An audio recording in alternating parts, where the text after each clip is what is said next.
The Senate Committee on Natural Resources will now come to order. Thank you so much, everyone, for joining us so late in the afternoon. Will the Secretary please call roll? Senator Flores. Present. Senator Goycochea. Senator Hansen. Senator Pizzina. Senator Scheibel. Thank you so much. We do have a quorum. Before we begin, a couple housekeeping reminders. Really, that housekeeping reminder is just please silence your cell phones and electronic devices. Otherwise, Senator Goycochea will come down and answer your calls for the remainder of the afternoon. With that said, we are going to start with the presentation today. We do have a presentation from the Nature Conservancy, and we'd like to welcome our presenters to come up to the front. Ms. Moen and Saito, we thank you so much for being here today, and we'll go ahead and get started.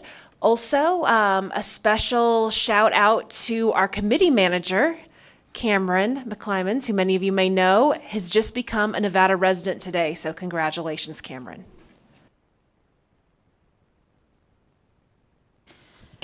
Thank you, Chair Pizzina and committee. Thank you so much for staying late to hear our presentation that we'll try to be efficient at. I am Laurel Saito. I'm the Water Strategy Director for the Nature Conservancy in Nevada. And with me is Jana Moen, who is our External Affairs Director. And we're going to talk to you about our work on resilient waters and smart from the start energy planning at the Nature Conservancy in Nevada. First, we just wanted to share a little bit about the Nature Conservancy. We're an international organization that was founded in 1951 by a small group of scientists to take direct action to save threatened natural areas.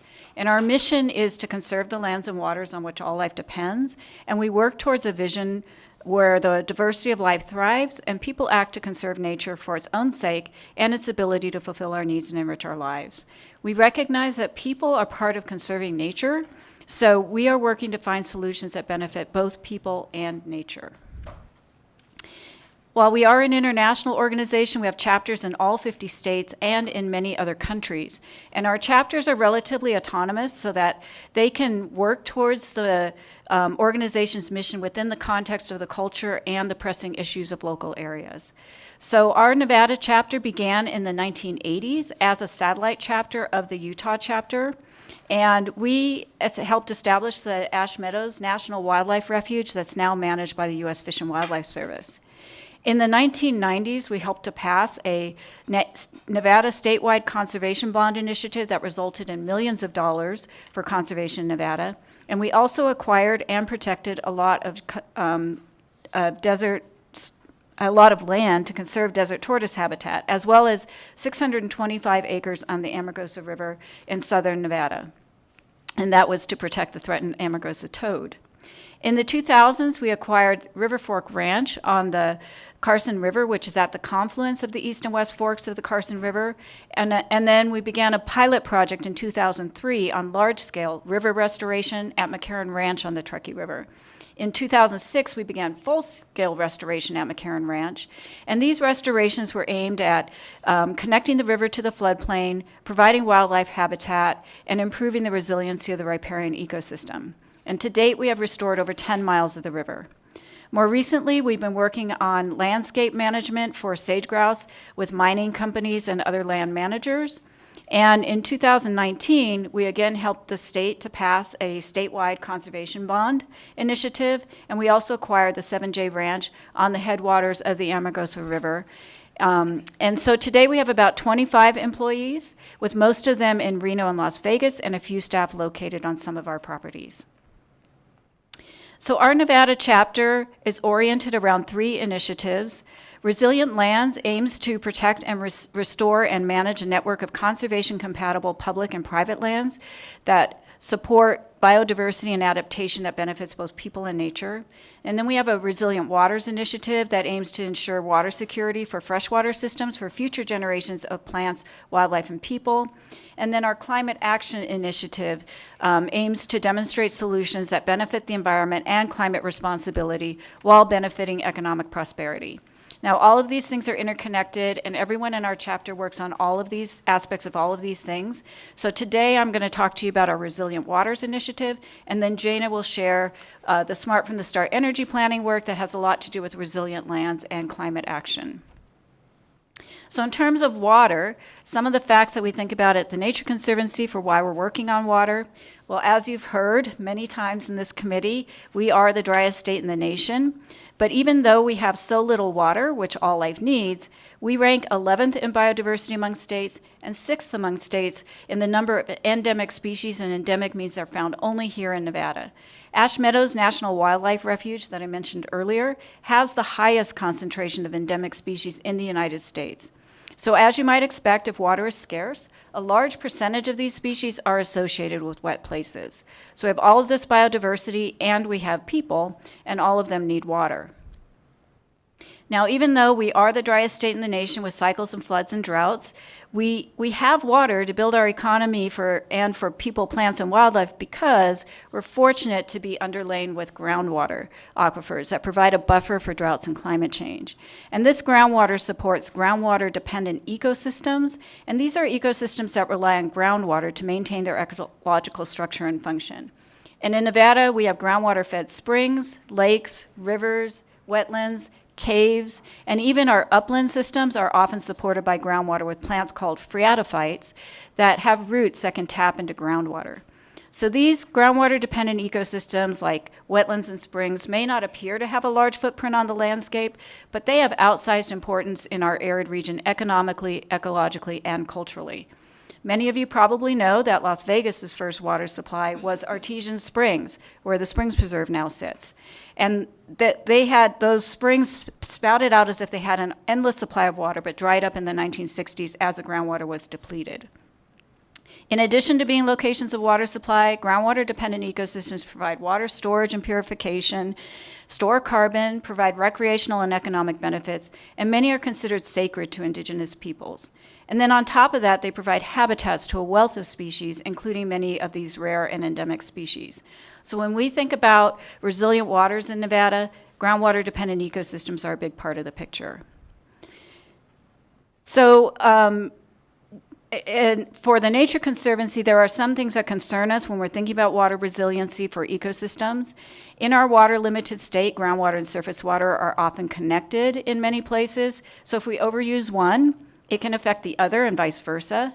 And many of our plants and wildlife are adapted to these interconnected dynamics, so they can be stressed as water availability of surface or groundwater changes.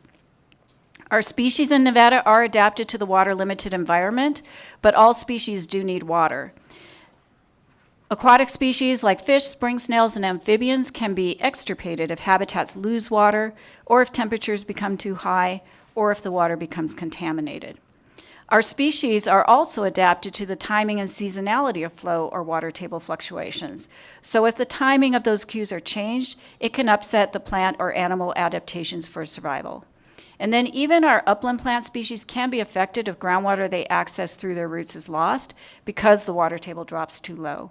So these plants can provide important habitat for many other plants and animals, and they can transition to more fire-prone species if they lose access to groundwater. So at the Nature Conservancy, we've developed a sustainable water strategy that we put together in thinking about where we can make a difference in moving things in a more resilient direction. We have two key pillars of the strategy. We want to work on collaborative science to fill gaps in our knowledge about groundwater and groundwater-dependent ecosystems, and we want to work on water policy to ensure that that water use and management is sustainable. So I'll share a few of our efforts in these areas. So I use the term collaborative science because we do still only have one person in our chapter, which is me, who is dedicated to working on water issues in Nevada.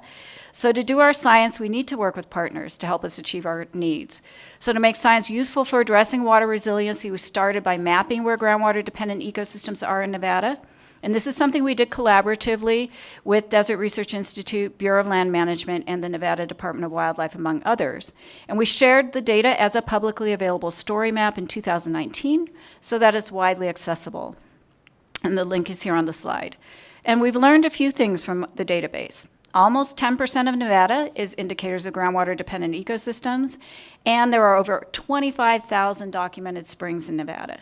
We also saw that Black greasewood communities are the largest GDEs in area in Nevada, and we've brought a handout that has information about this database that's available on that back table. We recently completed a report on stressors and threats to groundwater-dependent ecosystems with funding from the Bureau of Land Management and the California-Nevada Climate Applications Program. And we considered stressors as things that are currently impacting GDEs, whereas threats have the potential to impact them in the future. And we looked at stressors and threats due to water withdrawals, climate, invasive species, ungulates, and other human development like surface diversions and housing density. Some of the key findings from the report were that 39% of the over 6,500 wells we analyzed had significantly falling groundwater level trends, and that all of Nevada is projected to be more droughty in the future, so there will be less water available from the atmosphere for all GDEs in Nevada. And again, we brought a handout that highlights the results from this report. Our next step is to use the information from the GDE database and the stressor and threat report to look at strategies to manage and sustain GDEs in Nevada. And we're hoping these science resources can help managers and decision makers to include considerations for ecosystems as they work on moving us towards resilient and secure water resources for the future of Nevada. So on water policy, we're using this science to look for legislation and policies that will work towards the long-term water sustainability in our water-limited state. Because we're already seeing conflicts between water users and detriments to ecosystems, leaving things in the status quo is really not an option. These situations will just keep getting worse if we don't address them. Now, we do think it's possible for there to be enough water for people and for nature, but we need to think thoughtfully about how to achieve that in the long term. We do need to deal with the overuse of groundwater, but we want to look for solutions that preserve communities and livelihoods while benefiting nature. We know that a lot of water users are good stewards of nature as well as the land, so keeping the land in production while using less water is important. For this reason, we're supportive of Senate Bill 176 to establish a voluntary water rights retirement program in Nevada. We're supportive of this bill because it gives us another tool for bringing basins back into balance. Right now, the main tool is curtailment, where junior water right holders are curtailed or not allowed to use their water, ideally so that senior water right holders get their allotted water. And this is a really heavy hammer. People who've built their livelihoods on having the water completely cut off, sometimes overnight. And especially if the senior water right holder is on a river, it might not resolve the issue if the junior water right holder isn't pumping water connected to the river. Or there can be enough delay from the junior water right holder stopping pumping that it will take years or decades for water to reach the stream, which doesn't resolve the senior water right holder in a timely fashion. We're also aware of federal programs that can match state funds to help retire water rights, and some of those incentivize having co-benefits to ecosystems while easing the transition to using less water. Some of these programs can help with transitioning land to other uses like dryland agriculture, crops that use less water, including native plants that might provide native seed, which is another program that the Nature Conservancy is working on, or grazing. So this voluntary program can help with improving water sustainability for people and for nature. So now I'm going to turn things over to Jana to talk about Smart from the Start energy planning. Good afternoon, Chair Pizzina and members of the committee. My name is Jana Moan, and in addition to being the External Affairs Director for the Nevada chapter of the Nature Conservancy, I'm also our chapter's climate action lead. And so today, I'm here to talk to you about our efforts in advancing the concept of Smart from the Start energy planning. Renewable energy technologies like the solar project pictured on the slide typically have a large land footprint, larger than traditional fossil fuel technologies. Large renewable energy projects proposed for public lands will encumber and alter thousands of acres of land for decades. Viewsheds change from natural landscapes to industrial sites, and the change of use restricts or denies public access. Standard construction design of solar arrays excludes wildlife and removes natural vegetation from the project site. Because these proposed energy arrays are so large, it is important to consider how wildlife habitat and intact migration corridors are preserved in the deployment of energy infrastructure. For example, transmission lines and associated vertical structures increase greater sage-grouse nest predation by ravens and crows up to a distance of 10 kilometers from that infrastructure.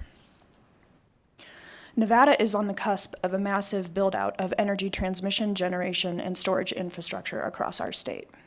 This infrastructure includes transmission lines, substations and transfer stations, solar photovoltaic arrays, geothermal energy, wind energy, energy storage facilities, and additional access roads.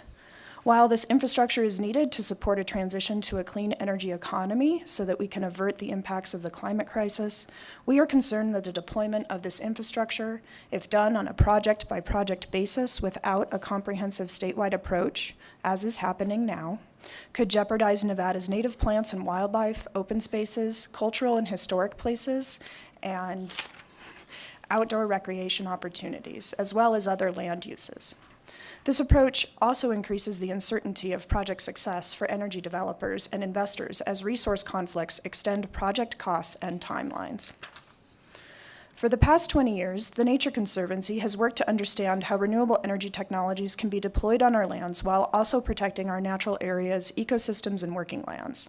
In 2022, the Conservancy published 2 studies that modeled the best places for lower impact renewable energy development. The Power of Place West is a comprehensive energy, economic, and geospatial study that analyzed dozens of scenarios to achieve clean energy goals by 2050 in 11 Western states.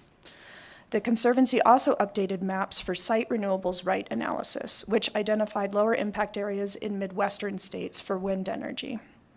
TNC has published guidance for achieving clean and green pathways for global energy development, and we have looked at how and where renewable energy can be deployed on mine lands in the United States.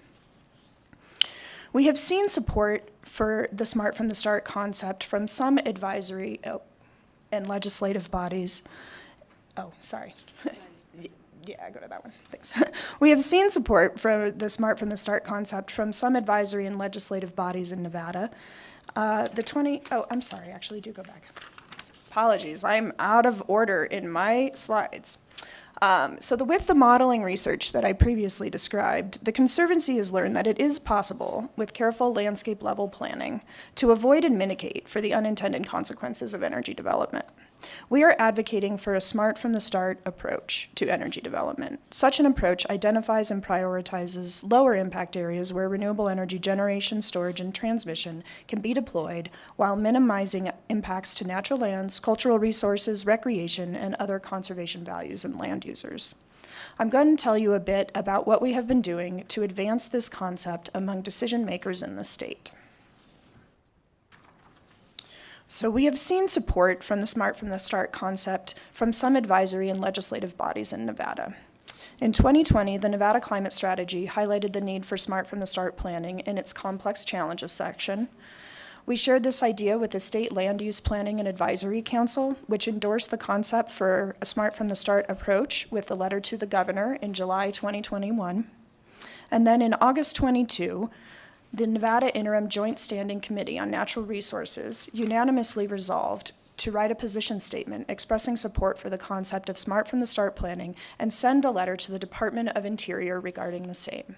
And the links that you see on that slide are links to both the SLUPAC statement and then the letter to the Department of Interior from the Interim Committee. Recognizing that energy infrastructure is critical and complementary to other state infrastructure projects, the Nature Conservancy and 3 other nonprofit organizations convene a Smart from the Start Energy Planning Consortium.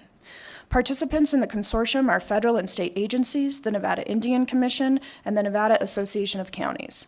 This group has been meeting every 2 to 3 months for the past 2 years. We have drafted a charter that describes the group's purpose, objectives, and scope. Meetings include news and information sharing and panel discussions from experts on relevant topics for statewide energy planning. We appreciate the participation of the directors and their staff in this informal, voluntary consortium. It has helped us to advance the conversation on how to achieve Smart from the Start planning from a variety of stakeholders. In Nevada, our Mining the Sun program is a key component of the Smart from the Start energy planning strategy. With Mining the Sun, we are making it easier to site renewable energy on minelands, brownfields, and other previously disturbed spaces instead of intact, undeveloped lands that are important for open space, wildlife, and recreation. A recent EPA inventory of minelands and brownfields in the state revealed that there are potentially 694 sites in Nevada that could generate almost 4.7 gigawatts of electricity and avoid conversion on over 396,000 acres of open space. This is enough energy to power over 747,000 homes. These numbers do not include other desirable land assets in Nevada that could serve as ideal locations for renewable development, including checkerboard lands located along I-80, agricultural lands, rooftops and parking lots in urban areas, and other low-impact public lands. With this work, we feel that we have set a good stage with advancing our goals for Smart from the Start planning. Next steps are pictured here. We plan to continue convening the Smart from the Start Energy Planning Consortium of agencies. We also think there are opportunities to incentivize the development of renewable energy on previously disturbed spaces. And to that end, TNC proposed legislation this session that would change the definition of renewable energy zones to include consideration of low-impact areas for energy development. Senate Bill 421 did not make it past the first committee passage deadline, but we think these changes will help facilitate more options for low-impact energy development. A statewide energy transmission and infrastructure plan could help Nevada direct development to low-impact areas. We envision that such a plan would serve as a master plan for guiding infrastructure development during this enhanced build-out that we are about to experience of renewable energy. Also, the Bureau of Land Management plays a huge role in permitting transmission rights-of-ways and energy projects in our state. They are currently revising the Western Solar Rule and the West-wide energy corridors, and the Nature Conservancy is providing input to those processes. We feel that Smart from the Start energy planning can help overcome costly permitting delays, NIMBYism, and other barriers to development.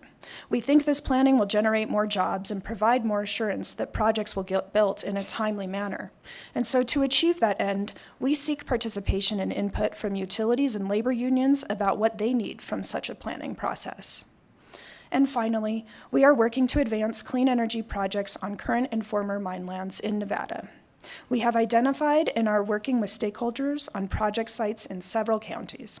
And we are fortunate that there is federal money on the table right now for this purpose. For example, the Department of Energy 2 weeks ago launched a $450 million program created by the Bipartisan Infrastructure Law to fund clean energy demonstration projects on current and former mine lands. Also, the investment and production tax credits for renewable energy systems in the Inflation Reduction Act included an additional 10% tax credit for companies that build renewable energy projects on brownfields. That wraps up our presentation. Thank you so much for the opportunity for us to share the work of the Nature Conservancy and these specific projects with you. Thank you for your attention and for your service on this legislature and on this committee, and we're happy to answer any questions you have. Thank you so much. That was a great presentation, and I really enjoyed it. Do we have any questions from the committee? Okay, I have one question, and then we're going to move into the Assembly bill, but I thank you so much for being here. Seeing that Nevada is the driest state, I was curious about the other states that are part of the Colorado River Compact and where they rank so far as driest. Well, I don't know all of them. I do know that Utah is the second driest state, and I think New Mexico is like the fourth or fifth, something like that. So, yeah, I mean, in the West, we are much drier than the rest of the country. Thank you so much. Well, ladies, thank you so much. It was a great presentation. Ms. Moan, Ms. Saida, we really enjoyed it, and we appreciate you taking the time today and being flexible with timing as our committee started just a bit later than usual. So thank you very, very much. And seeing no further questions, we're going to plan on opening our bill hearing on Assembly Bill 19. This measure revises provisions relating to water, and we're going to welcome our sponsor, Mr. Sullivan, up to the front, and you can get started when you're ready. Good evening, Chair Pazina, members of the committee. Adam Sullivan for the record. I'm here to present Assembly Bill 19, which is a bill that is offered by the Division of Water Resources. The intent of this bill is to assure that tribal communities and nations in Nevada are on equal footing with other governmental entities. With respect to two issues, The first is eligibility for grant funding through what's commonly called the Channel Clearance Program under NRS 532-220. The full name is the Channel Clearance Maintenance, Restoration, Surveying, and Monumenting Program. And secondly, the bill seeks to afford officers and employees of federally recognized Indian tribes the ability to act as a water rights surveyor without possessing a professional engineering or land surveyor license. And this is exactly the same allowance that is currently provided to officers and employees of the federal government. So for the division, this is a straightforward bill that seeks to remove barriers for tribal nations. This bill would simplify the process, and it would codify policies of the division in law. And simply put, I believe this bill represents doing the right thing. There have been recent instances where tribal governments haven't had the same options that are available to other governmental entities. So next, I'll take this opportunity to walk through the specific changes in AB 19. Section 1 adds a new section to NRS Chapter 532, providing a definition for tribal government. Section 2 adds tribal governments as eligible recipients of grant funding under the Channel Clearance Program, established at NRS 532-220. Section 3 makes further revisions to channel clearance funding provided for in NRS 532-230 in conformity with the changes set forth in Section 2. Section 4 revises NRS 533-080 by expanding the exemption in subsection 9 from the requirement to be a licensed professional engineer or professional land surveyor to officers and employees of a tribal government. This section also adds the definition of tribal government. Finally, Section 5 establishes the effective date of this legislation as July 1st, 2023. Thanks for your attention. I'm happy to answer any questions from the committee. Thank you so much. It's always great to see our state engineer, and let's see if we have any questions involving perennial yield or otherwise. All right, Senator Gokachia.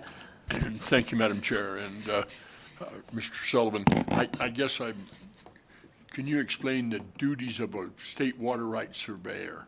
Just exactly what that would entail. I assume it's kind of like our basin engineer without being an engineer, a ditch rider. Is that what that duty is defined as? A water rights surveyor license is required to submit certain maps for. Now, that's if you're a professional land surveyor, but you may apply, it says in the bill, you may apply for appointment as a state water rights surveyor. But I don't think you have to be certificated. Is that the way I'm reading the bill? Or am I misreading it? I'll give you an example. Every And agent, please state your name for the record. Adam Sullivan for the record. Every water rights agent who files documents with our office and prepares maps in accordance with water law is required to have a water rights surveyor licensure. Okay. And that's something that our office administers. Okay. Now, but in this case, if you were working for the tribes, a tribal agent, you wouldn't have to. Is that correct? Adam Sullivan for the record. That is correct. It would offer the same privilege that other federal government officers are already provided.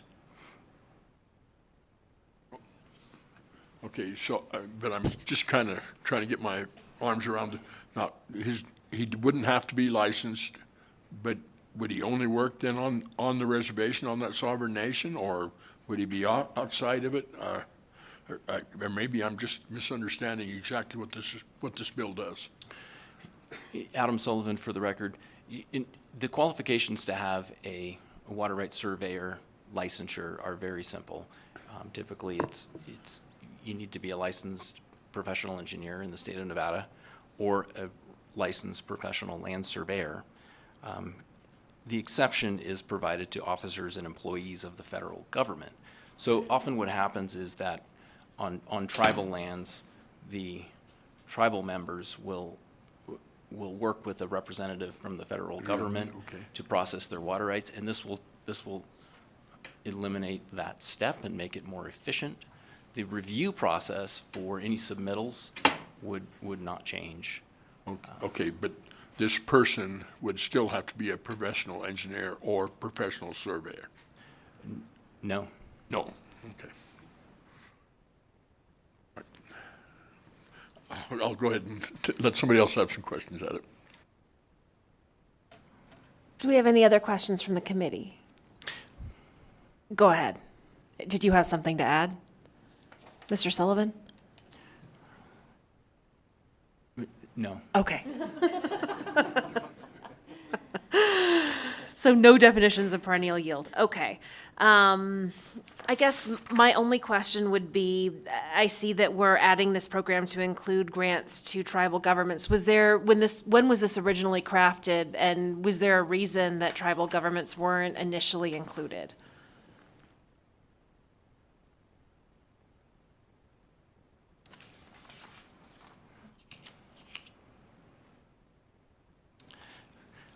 Adam Sullivan, for the record.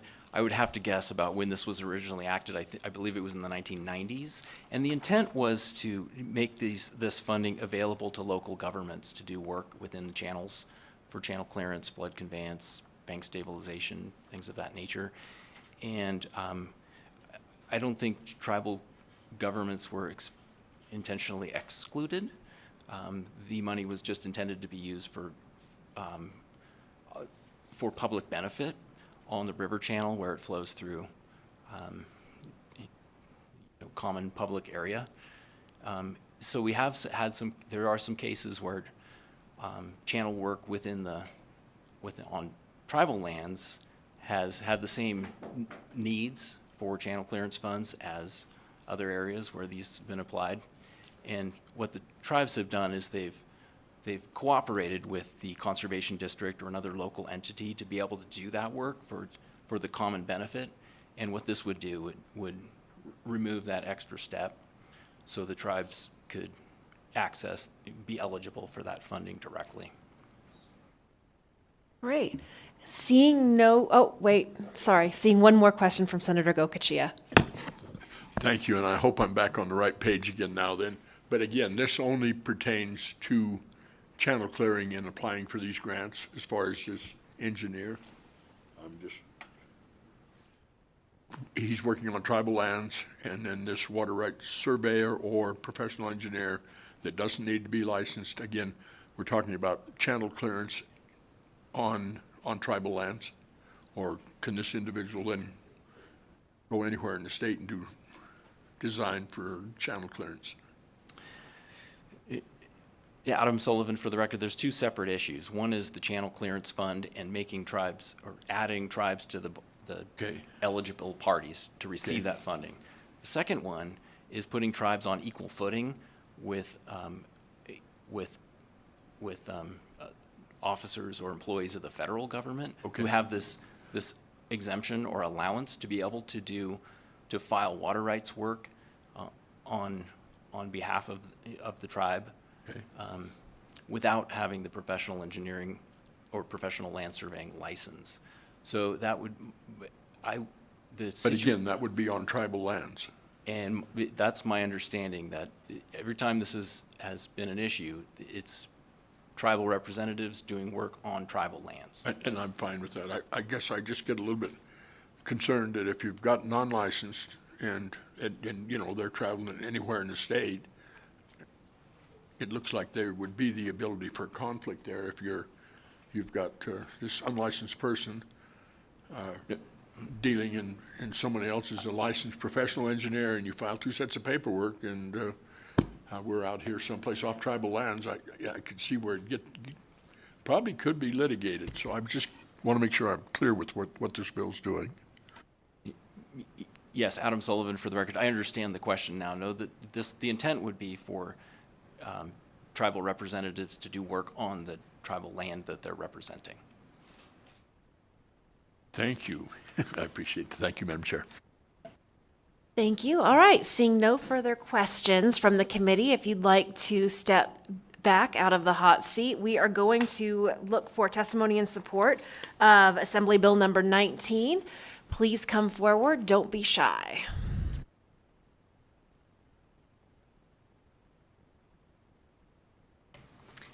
Thank you, Madam Chair. Alex Tanchek with Silver State Government Relations, representing the Pyramid Lake Paiute Tribe and the Duckwater Shoshone Tribe, here in support of AB 19. This bill will help the tribes manage their water resources, and appreciate the state engineer for bringing it forward. Thank you. Good evening, Chair Pazina, members of the committee. My name is Jennifer Lanahan. That's Jenniferlanahan, and I'm here on behalf of the Las Vegas Paiute Tribe and the Reno Sparks Indian Colony, and we're in support of the bill and any efforts like this to expand access for the tribes. Thank you. Hello again. My name is Laurel Saito. I'm with the Nature Conservancy, and the Nature Conservancy supports AB 19. Allowing tribal communities to be eligible for the funds can help them to be more resilient in the face of climate change. Thank you for this opportunity to express our support. Thank you so much. Seeing no one else here in Carson City, BPS, anyone on the phones? The public line is open and working. There are no callers at this time. I wonder where they could be. All right, we're going to move to testimony in opposition. If there's anyone in opposition of Assembly Bill 19, please come forward to the seats. And while we're waiting on what looks like no one coming forward, BPS, did anyone magically join us on the phones? The public line is open and working. There are no callers at this time. All right, anyone ready to rush to the front in neutral? Nope. BPS, did anyone join us on the phones? The public line is open and working. There are no callers at this time. All right. Would our state engineer like to make a closing statement, or nope, we're good? I hear you. All right, well, thank you so much. With that, we will close the hearing on Assembly Bill 19, probably reading the room after a long few days. And we will move to our final order of business, public comment. As a reminder, public comment is limited to 2 minutes per person, but feel free to submit any additional comments in writing to the committee secretary, and we would love to add those to the record. Is there any public comment here in Carson City? BPS, we're back at you. Anyone join us on the phones? The public line is open and working. There are no callers at this time. All right. With that, seeing no public comment, this meeting is adjourned. Thank you, everyone. Have a great afternoon.